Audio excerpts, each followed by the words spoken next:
వరుసబెట్టి comedy ఎంటర్టైనర్లతో, censor వారికి సైతం చిక్కని డైలాగులతో ప్రేక్షకుల్ని మెప్పిస్తున్న శ్రీవిష్ణు తన పంథాను పక్కనపెట్టి చేసిన ప్రయత్నం మృత్యుంజయ్.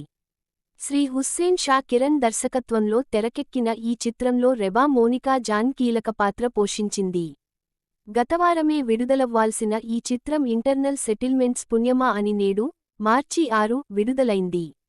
మరి ఈ థ్రిల్లర్తో శ్రీవిష్ణు ప్రేక్షకుల్ని అలరించగలిగాడా, లేదా అనేది చూద్దాం.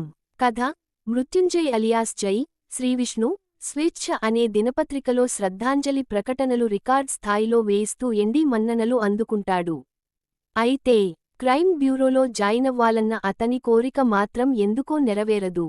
అలా ఓ సంస్మరణ యాడ్ కోసం వెళ్లిన జైకి, అక్కడ చోటు చేసుకున్న మరణం యాక్సిడెంట్ కాదని, ఎవరో కావాలని ప్లాన్ చేసి మరీ చేసిన హత్య అని అర్థమవుతుంది కానీ నిరూపించలేడు. అయితే, ఆ కిల్లర్ మాత్రం జై ఉనికిని కనిపెట్టి, అతడ్ని చంపడానికి రంగంలోకి దిగుతాడు విలన్. ఎవరా విలన్? ఎందుకని హత్యలు చేస్తుంటాడు? జైని ఎందుకు చంపడానికి సిద్ధమవుతాడు? ఈ పద్మవ్యూహం నుండి జై ఎలా బయటపడ్డాడు? వంటి ప్రశ్నలకి సమాధానమే మృత్యుంజయ్ చిత్రం. నటీనటుల పనితీరు: గత 4-5 ఏళ్లుగా శ్రీవిష్ణుని కామెడీ సినిమాల్లో చూసి, నటుడిగా అతడి పొటెన్షియల్ని పెద్దగా పట్టించుకో